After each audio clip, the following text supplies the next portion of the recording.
नमस्कार। आज हम रघुपति सहाय फिराक गोरखपुरी के द्वारा रचित रुबाइयां का अध्ययन करेंगे। सबसे पहले ये जाने कि रुबाइयां होता क्या है। रुबाइयां उर्दू फारसी का एक छंद है और इसकी विशेषता क्या होती है। पहली पंक्ति देखिए खड़ी, दूसरी पंक्ति भरी और अंतिम पंक्ति हंसी। तो हमने देखा पहली पंक्ति, दूसरी पंक्ति और चौथी पंक्ति एक जैसी मात्रा पे खत्म हो रही है और तीसरी पंक्ति स्वतंत्र है। तो यही रुबाई छंद की विशेषता होती है कि पहली, दूसरी और चौथी पंक्ति एक जैसी मात्रा पर या वर्ण पर खत्म होती है और तीसरी पंक्ति स्वतंत्र होती है।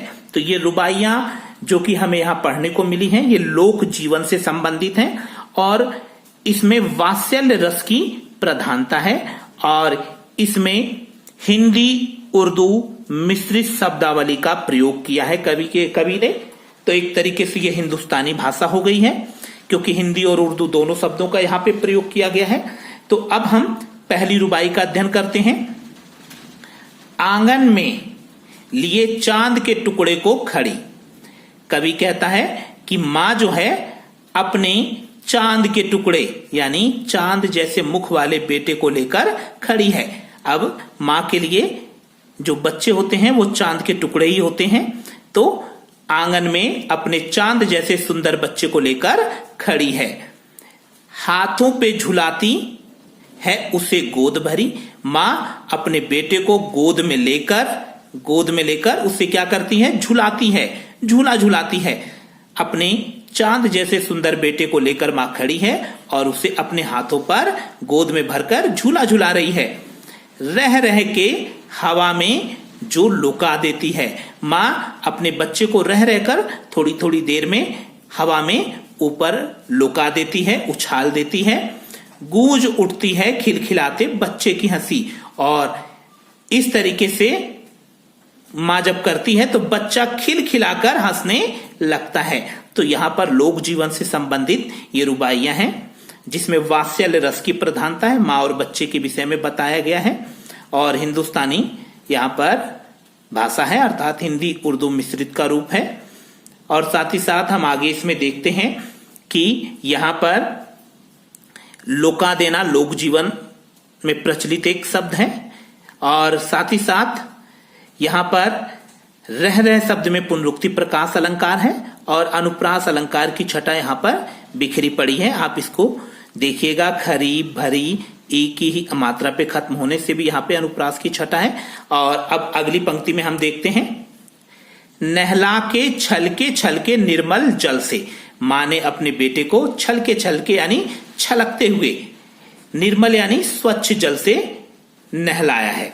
नहला के छलके निर्मल जल से माँ ने अपने बेटे को स्वच्छ निर्मल जल से नहलाया है। उलझे हुए गेसुओं यानी बाल, उर्दू की शब्दावली है। उलझे हुए गेसुओं में कंघी करके माँ ने अपने बेटे के बाल में कंघी की है ताकि वो उलझे हुए बाल सुलझ जाएं। किस प्यार से देखता है बच्चा मुंह को। और बच्चा जो है वो बड़े प्यार से अपनी माँ के मुंह को देखता है जब माँ बच्चे को साफ पानी से नहलाती है और उसके बालों में कंघी करके उसे सुलझाती है। जब घुटनियों में लेकर पिन्हाती है कपड़े। और माँ जब अपने बच्चे को घुटने पर लेकर पिन्हाती यानी कपड़े पहनाती है तो बच्चा अपनी माँ के मुंह को बड़े प्यार से देखता है। और यहाँ भी हम देखते हैं वात्सल्य रस बहुत सुंदर तरीके से यहाँ पर बन पड़ा है और साथ ही साथ रुबाइयां छंद यहाँ है ही और हिंदुस्तानी भाषा का यहाँ प्रयोग किया गया है।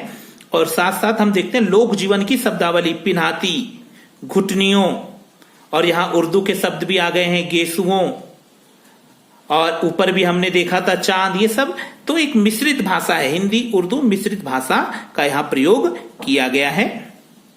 छलके पुनरुक्ति प्रकाश अलंकार, निर्मल जल, ला की आवृत्ति होने से अनुप्रास अलंकार हमें यहां देखने को मिलता है। तीसरी पंक्ति में फिराक गोरखपुरी बताते हैं, दिवाली की शाम घर पुते और सजे। दिवाली की ये शाम है और घरों को व्हाइट वॉश किया गया है और सजे, घर को सजाया गया है। चीनी के खिलौने जगमगाते लावे, और जो माँ है अपने बेटे के लिए लेकर आई है चीनी के खिलौने। चीनी के खिलौने मिलते हैं दिवाली के समय में। जगमगाते लावे, जगमगाते हुए दिए माँ लेकर आई है। दिवाली की शाम है, घर को व्हाइट वॉश किया गया है, पोता गया है, सजाया गया है और माँ अपने बच्चे के लिए चीनी के खिलौने लाई है और जगमगाते हुए लावे, लावे अर्थात दिए लेकर आई है। वो रूपवती मुखड़े पर एक नर्म दमक, माँ बहुत रूपवती सुंदर है, मुखड़े पर एक नर्म दमक, और माँ के मुखड़े पर प्रेम की कोमलता है, यानी माँ बहुत सुंदर है और उसके चेहरे पर कोमलता के भाव, ममता के भाव दिखाई दे रहे हैं, दमक रहे हैं। बच्चे के घरौंदे में जलाती है दिए, और माँ अपने बच्चे के घरौंदे में, घरौंदा यानी छोटा सा घर, बच्चे ने भी दिवाली के उपलक्ष्य में छोटा सा घर बनाया हुआ है और माँ बच्चे की खुशी के लिए उसके उस छोटे घर में भी दीप जलाती है। तो यहाँ पर दिवाली की शाम का वर्णन किया गया है। यहाँ पर भी हम देखते हैं हिंदी उर्दू मिश्रित शब्दावली है। घरौंदा उर्दू का शब्द है, यहाँ पर लावे भी उर्दू का शब्द है, और साथ ही साथ हम यहाँ देखते हैं कि सजे, लावे आदि ये सब हमें अनुप्रास अलंकार के विषय में बताते हैं, और रुबाइयां छंद हैं और वात्सल्य रस है। अगली पंक्ति में हम देखते हैं, आंगन में ठुनक रहा है जिदियाया है। जो माँ का बेटा है वो आंगन में ठुनक रहा है, ठुनक यानी पैर पटक रहा है, और जिदियाया जिद कर रहा है। बालक तो है ही चांद पे ललचाया है, और बालक माँ से किसकी डिमांड कर रहा है? चांद की। जैसे भगवान राम ने चांद की डिमांड की थी, जो है मैया में तो चंद खिलेनो ले हो, इसी तरीके से आंगन में बच्चा भी पैर पटक रहा है और जिद कर रहा है कि मम्मी मुझे चांद रूपी खिलौना चाहिए। बालक तो है ही चांद पे ललचाया है, बालक तो चांद के ऊपर ललचाया है, बालक को चांद चाहिए। दर्पण उसे देकर कह रही है माँ, माँ ने अपने बेटे को दर्पण यानी आईना, शीशा दिया और कहा, देखो यहां भी एक दर्पण दे दिया है माँ ने और उस बच्चे का मुख इसमें दिखाई दे रहा है। तो दर्पण उसे देकर कह रही है माँ, दर्पण उसे देकर कह रही है माँ। माँ ने बच्चे को दर्पण यानी शीशा दे दिया है और कह रही है, देख आईने में चांद उतर आया है। देखो ये जो चांद है वो आईने में दिखाई दे रहा है, अर्थात आईने में आसमान का चांद दिखाई दे रहा है। और माँ ने कहा ये लो चांद से खेलो, और साथ ही साथ माँ का बेटा भी चांद की तरह है, वो भी आईने में दिखाई दे रहा है। कह रही अनुप्रास अलंकार की आवृत्ति है, जिदियाया ललचाया भी हम देख रहे हैं। और साथ ही साथ यहाँ भी वात्सल्य रस है, हिंदुस्तानी शब्दावली यानी चांद, दर और आईना ये सब उर्दू के शब्द हैं। और रुबाइयां छंद का यहां प्रयोग किया गया है। और अगली पंक्ति में फिराक गोरखपुरी कहते हैं, रक्षाबंधन की सुबह रस की पुतली। अभी ऊपर दिवाली के बारे में बता रहे थे, आज बता रहे हैं कि रक्षाबंधन यानी राखी का त्योहार है। रक्षाबंधन की सुबह, राखी के त्योहार के दिन या सुबह सुबह की घटना है। रस की पुतली यानी बहन, बहन जो है रस से भरी हुई है यानी प्रेम से भरी हुई है। रक्षाबंधन की सुबह है और बहन प्रेम से भरी हुई है। छाई है घटा गगन की हल्की हल्की, घटा यानी बादल, आसमान। तो छाई है घटा, आसमान में बादल छाए हुए हैं, हल्के हल्के आसमान में बादल छाए हुए हैं। बिजली की तरह चमक रहे हैं लच्छे, और बिजली की तरह चमक रहे हैं लच्छे। बहन ने जो लच्छा यानी पाजेब पहना हुआ है वो बिजली की तरह सिल्वर कलर में चमक रहे हैं।